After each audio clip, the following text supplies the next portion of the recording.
சங்கர், முன்ன ஆரம்பமே அமோகமான வெற்றி. கங்க்ராச்சுலேஷன். Thank you.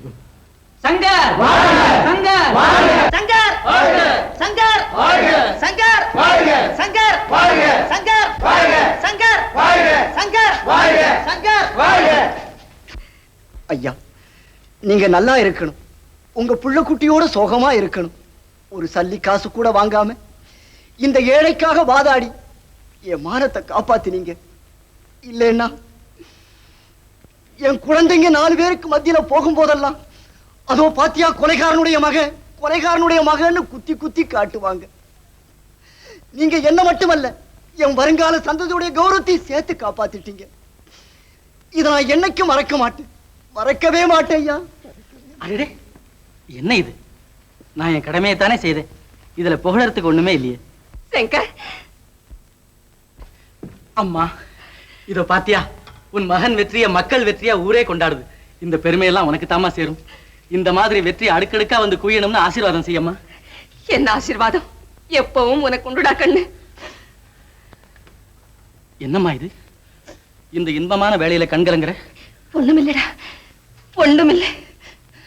உங்க அப்பா நினைப்பு. ஏய் சங்கர், நில்லு நில்லு நில்லு.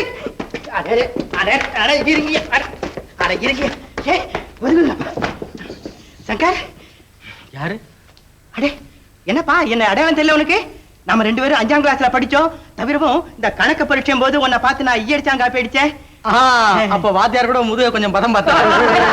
என்னப்பா நீ எல்லா கூட்டத்திலையும் சொல்றிய? ஐயாச்சாமி. ஆமா, அதே ஐயாச்சாமி தான் நானு. அதுவும் தவிர நீ விடுதலை செஞ்ச பாரு, அவருடைய மச்சினம் கூட நான் தான். ஆமா, இதுக்காகவே நான் திருச்சில இருந்து வந்திருக்கேன். எங்க தலைய நீட்டு. என்னப்பா இது? இங்க இருக்கு பத்தியா? அடடே, என்ன இது? அட நீ என்னப்பா இது? ஓட்ட காலனா கிடைக்காத இந்த நயா பைசா காலத்துல 101 காலனாவை ஒன்னா சேர்த்து அதை மாலையாக்கி கொண்டாந்துருக்க. போட்டுக்க. அடடே, நீங்களே வந்துட்டீங்களா? பின்ன என்ன தம்பி, அங்க பார்ட்டிக்கு எல்லோரும் வந்து வெயிட் பண்ணிக்கிட்டு இருக்காங்க. கமலா வேற வெகு நேரமா காத்துக்கிட்டு இருக்கா. புறப்படு. அப்ப சரிங்க, உங்களுக்கு நிறைய வேலை இருக்கும், நாங்க வர்றோம். ஆமா மச்சான், இரு நானும் வரேன். சங்கர், நீ திருச்சி வந்தீனா நம்ம வீட்டுக்கு மட்டும் வராம போயிடாத. இந்த பாரு, நம்ம வீட்டுக்கு வர்றது ஒண்ணும் சிரமம் இல்ல. திருச்சி ஜங்ஷன்ல வந்து இறங்க வேண்டியது. சும்மா கண்ணை மூடிக்கிட்டு வந்தீங்கன்னா மலைக்கோட்டை வரும். அதுல போய் மோதிக்காத, ஸ்டாப் பண்ணிக்க. அங்க இருந்து ரைட்ல திரும்பி நடந்துகிட்டே இரு. தெப்பக்குளம் வரும், அது ஒரு தாண்டினா எது உன் வீட்டுக்கு வரதுக்குள்ள அனுமார் வேலையெல்லாம் செய்யணும் போல இருக்குது. சரி சரி, நீ போ, நான் எப்படியாவது விசாரிச்சுட்டு வந்து சேர்றேன். சரி, அப்ப வணக்கம். வரட்டுமா? போயிட்டு வாங்க. நாங்களும் வர்றேன். ரைட். சபாஷ் கமலா, சபாஷ். அழகான நாட்டியம், அற்புதமான அபிநயம். ஓ ஆட்டத்தை நான் எப்போதுமே பார்த்துட்டு இருக்கணும் போல இருக்கு. தேங்க்ஸ். அதனால தான் நான் கூட ஒரு முடிவுக்கு வந்திருக்கேன் சங்கர். முடிவா? எதை பத்திங்க? கமலாவை பத்தி தான். இனிமே என் பொண்ணு மேடையில மட்டும் ஆடக்கூடாது, சதா உன் உள்ளத்திலேயே ஆடிக்கிட்டு இருக்கணும். அதாவது இன்னுமா புரியல? என் மகளை சங்கருக்கே கல்யாணம் பண்ணி கொடுக்கறதுன்னு நான் தீர்மானம் பண்ணிட்டேன். அம்மா, அம்மா, அம்மா, விஷயம் தெரியுமா உனக்கு? இனிமே நம்ம கவலை எல்லாம் தீர்ந்துருச்சு, கஷ்டமெல்லாம் ஓய்ஞ்சிருச்சு. அம்மா, கைலாசம் பிள்ளை இன்னைக்கு எனக்கு ஒரு பார்ட்டி கொடுத்தாரு. அதுல கமலாவை எனக்கே கொடுக்கறதாக முடிவா சொல்லிட்டாரு. இனிமே நான் சாதாரண வக்கீல் இல்லை, லட்சாதிபதியோட மாப்பிள்ளமா, லட்சாதிபதியோட மாப்பிள்ளை. அட என்னம்மா ஒண்ணுமே சொல்லாம நிக்கிற? அம்மா, என்னம்மா இது நெற்றியில? எனக்கு ஒண்ணுமே புரியலையே. புரியாது மகனே. இதையெல்லாம் புரிந்து கொள்ள வேண்டிய சமயத்தில் நீ எதுவும் புரியாத சிறுவனாயிருந்தாய். அம்மா, அப்படியானால் என் தந்தை உயிரோடு தான் இருக்கிறார், ஆனால் உயிரற்ற உடலாக உலகிறார். என்ன? ஆமாமடா, வேலூர் சிறைச்சாலையிலே கொலை செய்த குற்றத்திற்காக என் கணவர் ஆட்கைதடா. என் தந்தை ஒரு கைதியா? என் தந்தை ஒரு கைதியா? என் தந்தை ஒரு கைதியா? நம்ப முடியவில்லையே என்னால்.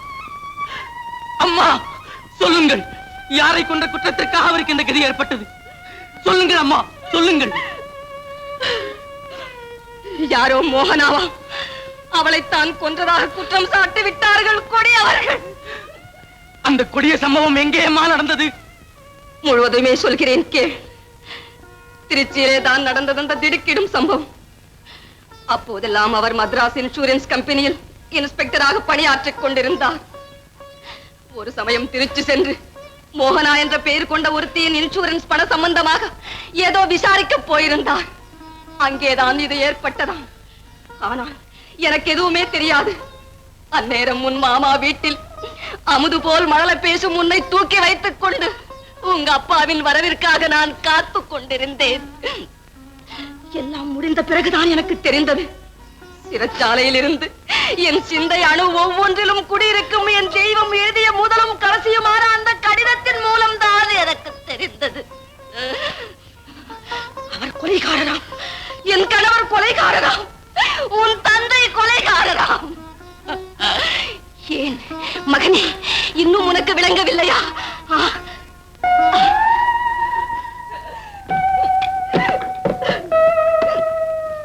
இதோப்பா, குற்றமற்றவன் நான் என்று என் குலவிளக்கு குமுறும் எரிமலையாய் எழுதி இருக்கும் வாசகங்களை படித்துப்பார். அன்பு மனைவிக்கு ஆசை கணவர் இட்டிருக்கும் இறுதி கட்டளையை கவனித்துப்பார். பார் மகனே, பார். என் பிரியத்துக்குரிய பொன்னம்மா, என்னென்னமோ எண்ணிருந்தேன். நீயும் நானும் நம் செல்வமும் எப்படியெல்லாமோ வாழ வேண்டும் என்று ஆசை கோட்டைகள் பல கட்டியிருந்தேன். அவை எல்லாம் தூள் தூள். பொன்னம்மா, நான் என்ன செய்வேன்? மோகனாவை நான் கொலை செய்தேனா? ரத்தத்தை கண்டாலே மயக்கம் போட்டு விழும் நான் கொலை காரணம். ஆம் ஆம், எப்படியோ நீதியின் கண்களை குருடாக்கிவிட்டு என்னை குற்றவாளி என்று ருஜுப்படுத்தி விட்டார்கள். ஆனால் நான் நிரபராதி, நிரபராதி. பொன்னம்மா, உன்னிடம் ஒரு வேண்டுகோள். அல்ல அல்ல, கணவன் மனைவியிடம் கேட்கும் பிச்சை. பொன்னம்மா, பிச்சை. என்னை மறந்துவிடு, என் பெயரே மறந்துவிடு. நான் இறந்து விட்டதாகவே நினைத்துக்கொள்.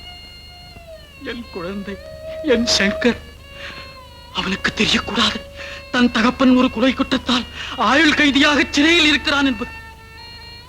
அவன் நன்மைக்காகத்தான் நான் இதை சொல்லுகிறேன். என் வேண்டுகோளை தயவு செய்து நிறைவேற்று. பொன்னம்மா, இன்னொன்றையும் கேட்டுக்கொள். எவ்வளவு கஷ்டங்கள் நேர்ந்தாலும் என் குழந்தையை நீ நாளைக்கு ஒரு பெரிய வக்கீலாக்க வேண்டும். அவன் என் போன்ற ஏழை நிரபராதிகளை எப்பாடுபட்டாவது விடுவிக்க வேண்டும். பொன்னம்மா, உன்னை பொறுத்தவரை நான் செத்துவிட்டேன். என் எண்ணங்கள், ஆசைகள் அத்தனையும் செத்துவிட்டன.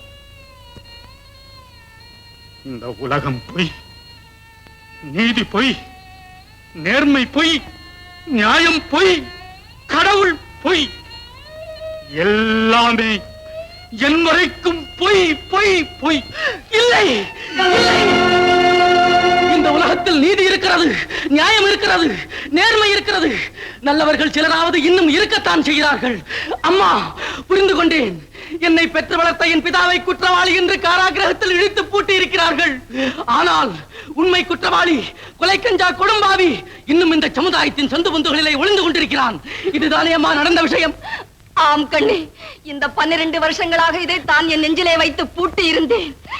அதோ போகிறாள் பார், மகாலட்சுமி போன்றவள் என்று என்னை சுட்டி காட்ட வேண்டிய உலகம் அபசகுணம் வந்துவிட்டது, அபசகுணம் வந்துவிட்டது என்று அலறி புடைத்து ஓடி ஒளியும் கொடுமையான நிலைக்கு ஆளானேன்.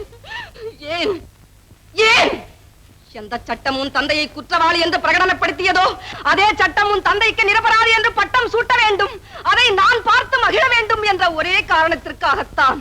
கண்ணே, உன்னிடம் அறிவிருக்கிறது, ஆற்றல் இருக்கிறது, அனைத்திற்கும் மேலாக உண்மையின் பக்கபலம் இருக்கிறது. ஏன் தயங்குகிறாய் மகனே? எப்படியும் உன் தந்தை குற்றமற்றவர், குணக்கடல் என்பதை இந்த உலகத்திற்கு நீ நிரூபிக்க வேண்டும். குன்றின் மேலிட்ட விளக்கு போல் கொழுந்து விட்டெறியும் நம் குடும்ப கௌரவத்தை கவி இருக்கும் கார்மேகமாம் அந்த அபவாதத்தை அகற்ற வேண்டும் மகனே, அகற்ற வேண்டும். என்ன சொல்கிறாய்? சொல் மகனே, சொல். அம்மா, இதை விட வாழ்க்கையில் லட்சியம் வேறு என்ன இருக்கிறது எனக்கு? அம்மா, எத்தனை கோடி தடைகள் குறுக்கிட்டாலும் சரி, அவைகளை எல்லாம் உடைத்தெறிவேன். நீதிக்கு முன்னால் நீசர்கள் போட்டிருக்கும் மாயத்திரையை கிழித்தறிவேன். உண்மை எனும் ஒளிவிளக்கை கையிலேந்தி அநீதி என்னும் அந்தகாரத்திலே ஆட்சி செலுத்தும் அக்கிரமக்காரர்களை கையும் களவுமாக பிடிப்பேன். என் தந்தை குற்றவாளி அல்ல, கொலைகாரர் அல்ல, அவர் நிரபராதி நிரபராதி என்பதை நிரூபித்து காட்டுவேன். அம்மா, இந்த முயற்சியில் என் சித்தம் பேதலித்தாலும் சரி, நானே செத்து மடிந்தாலும் சரி, எடுத்த கருமத்தை முடித்தே தீருவேன், முடித்தே தீருவேன். இது சத்தியம் அம்மா, சத்தியம். கண்ணே, செங்கல், என் செல்வமே, என் வயிற்றில் பால வார்த்தாயடா, என் வயிற்றில் பால வார்த்தாய். கண்ணே, சுவாமி, சுவாமி, நான் நினைத்தது நடக்கப் போகிறது. என் கனவு பலிக்கப் போகிறது சுவாமி, என் கனவு பலிக்கப் போகிறது. கமலா, கடுஞ்சிறையில் தந்தை, கல்யாண மண்டபத்தில் மகன், என்னால் நினைத்து கூட பார்க்க முடியவில்லை. சங்கர், நன்றாக யோசித்து பாருங்கள். நீங்கள் ஈடுபட்டிருப்பது ஒரு அர்த்தமில்லாத காரியம். தவறு கமலா, தவறு. என் வாழ்க்கையின் அர்த்தமே அதிலேதான் அடங்கி இருக்கிறது. இருக்கலாம், ஆனால் நினைவில் வைத்துக் கொள்ளுங்கள், நீங்கள் நடத்த போகும் ஆராய்ச்சி அத்தனையும் நடந்து முடித்து தீர்ப்பு சொல்லப்பட்ட வழக்கிற்காக. அதைத்தான் நான் ஆட்சேபிக்கிறேன். வழக்கு முடியவும் இல்லை, நல்ல தீர்ப்பு வழங்கப்படவும் இல்லை. சங்கர், நீங்கள் பழைய குப்பையைத்தான் கிளறப் போகிறீர்கள். கவலை இல்லை. கோமேதகம் கிடைக்கும் என்றால் குப்பையை மட்டும் என்ன, சாக்கடையை கூட கிளறலாம். அப்போ முடிவு கடமை முதலில், அதற்கு பிறகுதான் எல்லாம். சங்கர், கடைசியா கேட்கிறேன், இந்த தேதியில என் கமலா 1 கோடி ரூபாய் ஐஸ்வர்யத்துக்கு எஜமானி. இப்போ உனக்கு அவ வேணுமா, இல்ல ஒரு நிமிடம் அப்பாதான் வேணுமா? புரிகிறது உங்கள் கேள்வியின் நோக்கம். பிதா தேவையில்லை, பொன்னும் பொருளும் தான் தேவை. இப்படி நான் சொல்வேன் என்றுதானே நீங்கள் எதிர்பார்க்கிறீர்கள். அப்படி நினைக்க கூட என் மனம் கூசுகிறது. சங்கர், என்னை தடுக்காதீர்கள். அன்னையும் பிதாவும் முன்னறி தெய்வம் என்ற முதுமொழியை நான் இன்னும் மறக்கவில்லை. வருகிறேன்.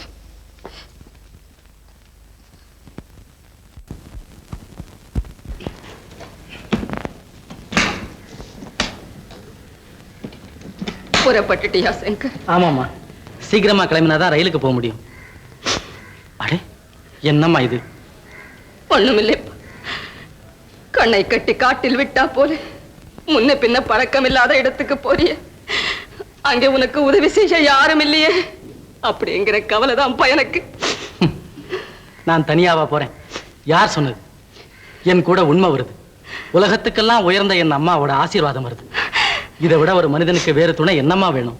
சங்கர், என் கண்ணே, என் செல்வமே, அதுக்கு இல்லடா மகனே. படமான வாழ்க்கை எதிர்த்தா போல இருக்கிறப்போ அதையெல்லாம் உதறி தள்ளிட்டு உன்னை எங்கேயோ அனுப்புகிறேனே, என் மேல் கோபம் இல்லையே கண்ணு? அப்படி ஒண்ணும் இல்லையம்மா. இந்த உடலுக்கும் உயிருக்கும் காரணமே நீங்க 2 பேரும் தானே. தாய் தந்தையருக்கு செய்ய வேண்டிய கடமையை ஒழுங்கா செய்து முடிக்கிறதாமா மகனுக்கு அடையாளம். நான் போயிட்டு வர்றேம்மா. முன்னறியும் தெய்வமடா